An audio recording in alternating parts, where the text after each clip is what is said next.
Now then, lore.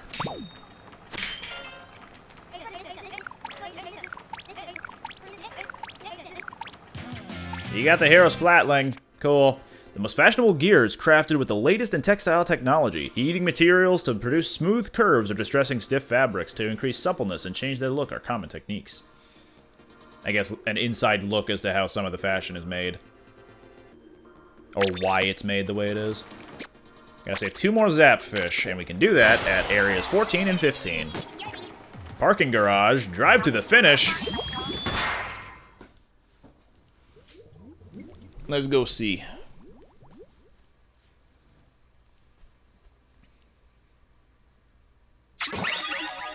Charger time.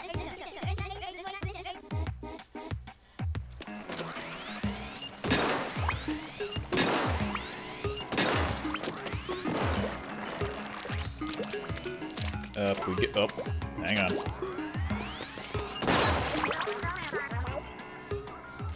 Is there something right here, or is it just that?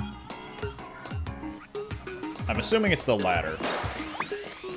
That is to say, it is just that. So another thing about the charger is that once it's fully charged, you can actually pierce through a bunch of enemies, which is very nice. Not a whole lot of people, I feel like, understand this, because whenever I see people doing things in Salmon Run that with the charger, they don't really understand that they can fully charge things to get the most out of it, because like in a horde battle, you'd really want to shoot through multiple targets at once, so they don't really line themselves up. They just low charge the charger and then just fire it off constantly at low power, and it just doesn't work out for them, and they always wonder why. Or at least it feels like they always wonder why. Still haven't looked around, by the way. So, boom! All the way through. Almost feels like people don't play the single player. Also, there's an Octoling around here.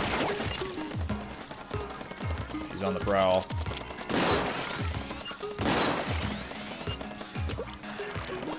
Here's a good spot for the auto bomb. There we go. They cornered her. She could have gone through that fence right behind her, but she is an AI, so they don't really understand a whole lot about the game's mechanics early on.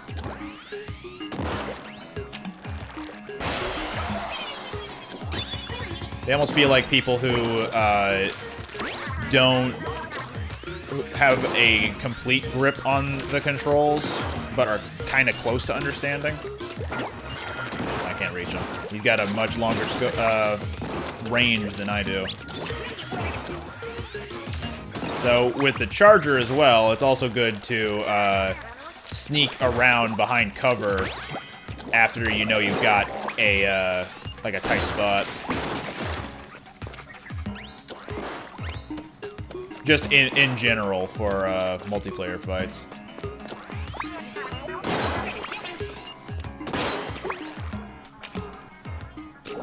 He's doing a turn. Oop, he saw me behind that crate, I guess. I keep missing this guy. There we go. That was slick. Thank you, thank you.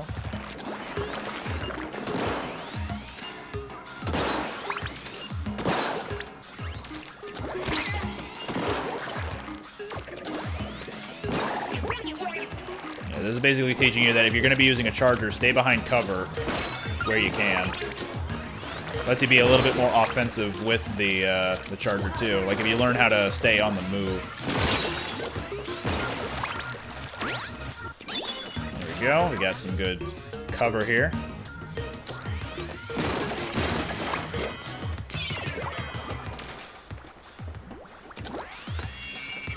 Also, using auto bombs to deter people is also a good way of using the charger, it seems.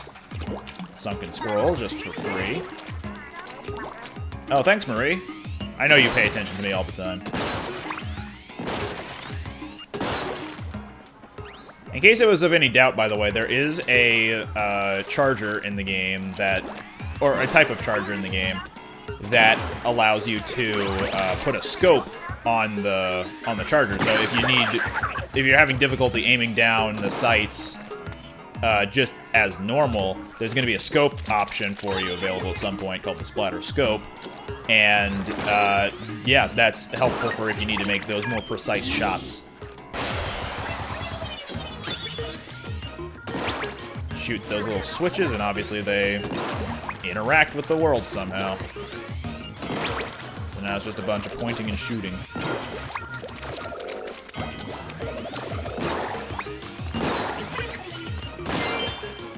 That's a ticket. I'm gonna need to jump down for that one. And when I say jump down, I of course mean I need to be up higher first and then jump down.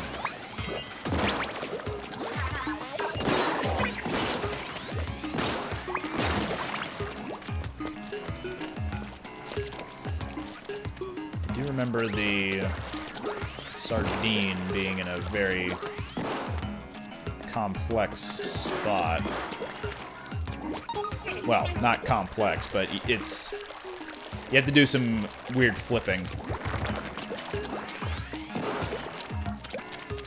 And if not this stage, then definitely another similar one. You can't trigger the... Whoop, hello.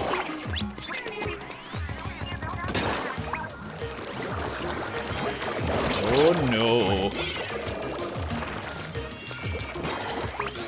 Always have a clear pathway back to a safe spot as well with the charger. Without that clear retreat path, you're gonna be... If you get caught in a situation that you don't want to be in, then it's gonna be a problem.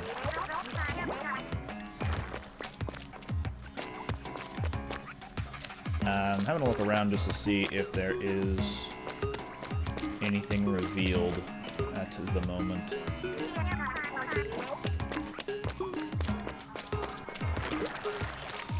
My anchovy sardine senses are tingling here.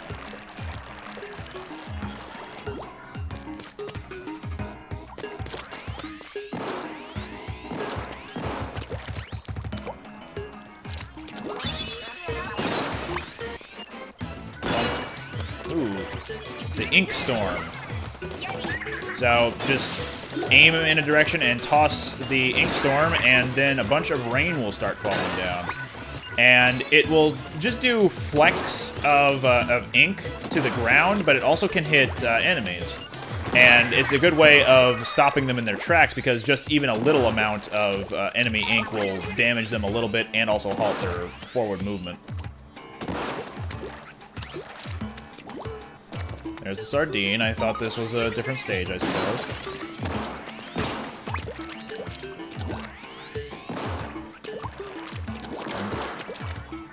Give me it. Where can you use it? Well, not up here, Marie. Let me show you a fun little place I found down here.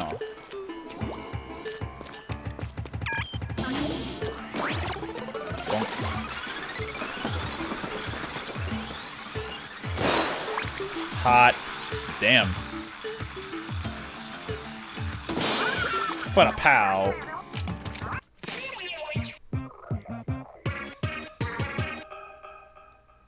Got it.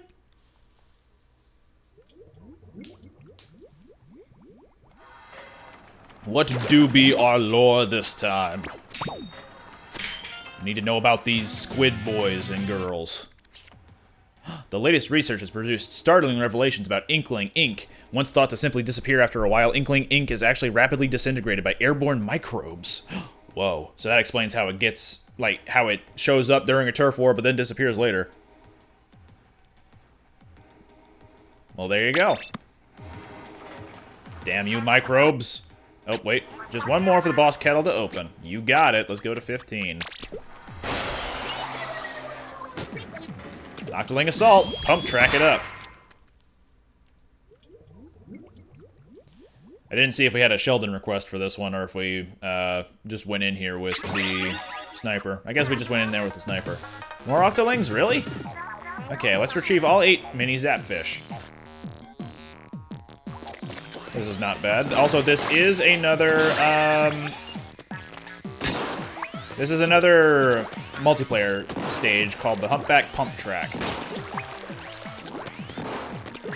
There are some modifications made to it, again, so don't take this version of it to be the exact one. So I see that. Boom. Oh, she spotted me.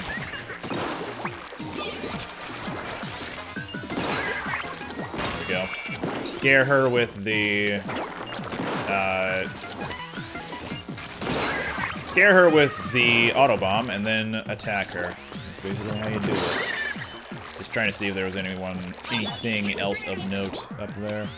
Also, this, not there before. Or, not there in the regular. This, also not there. They had to add a lot of things to this stage in order for it to be a single-player designed stage. Like, this geyser, that's just there to get higher up, and there's no way they would allow that in the regular one. Because it gets you to the base very easily.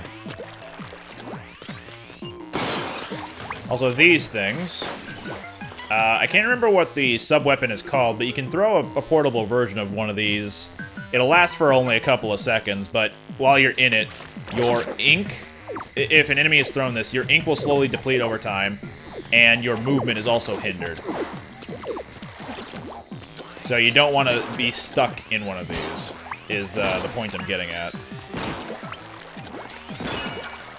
We have a curling bomb launcher, which is the same as the bomb rush with the splat bombs, but instead is just curling bombs. Let me just throw a bunch of those.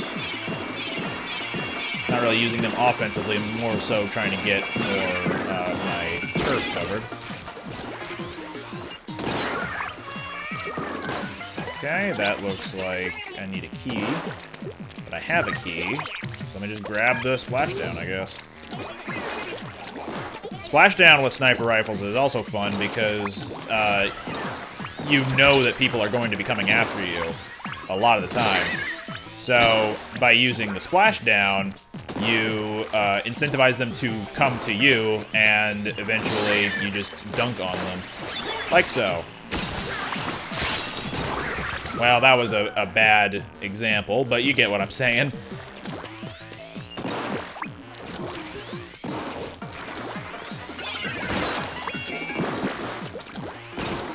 Those.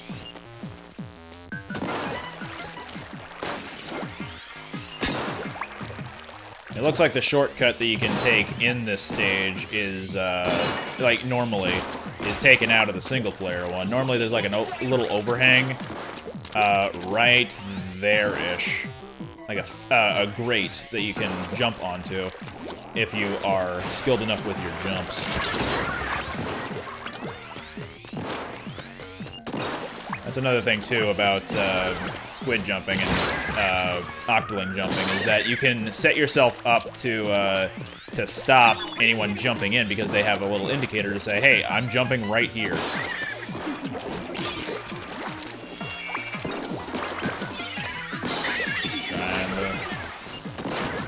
Whoa.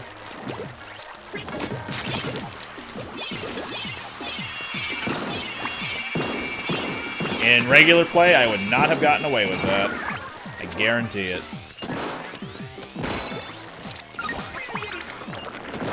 Oh, I almost had her.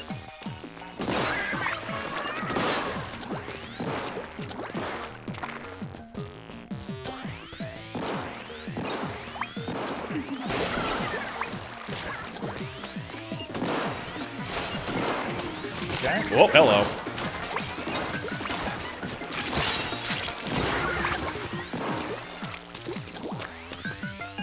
Now I don't have any more armor, so I gotta be a little bit more careful. Also still on the lookout for the sunken scroll and the sardinium. Uh-oh. There we go.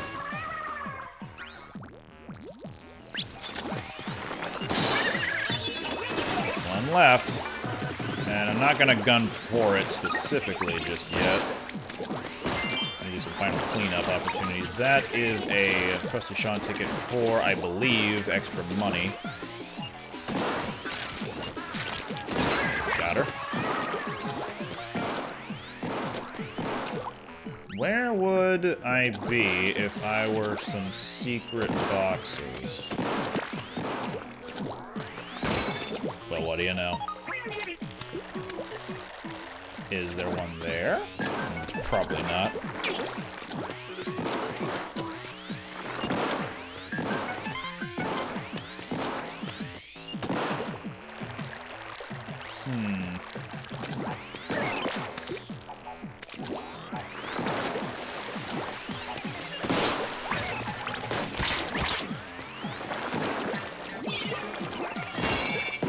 More shield. You think there's one off on my end of the stage, like where I spawned in? That's another thing I don't think I actually mentioned, is the stages in this game are pretty much all mirrored in some capacity. So each side of the map looks almost identical to the other. So you don't get confused whenever you get swapped between different sides of the map for different spawns. Between matches, that is. You can't swap in the middle of the match, for example. More armor, but still no sign of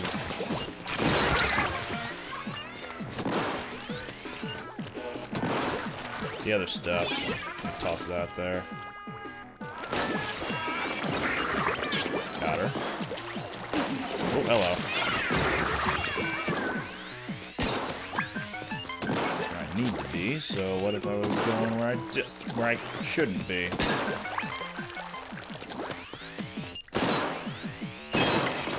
Sardinium. And what about in this thing here? Sunken Scroll. They're just right there next to each other. Okay. And we got it.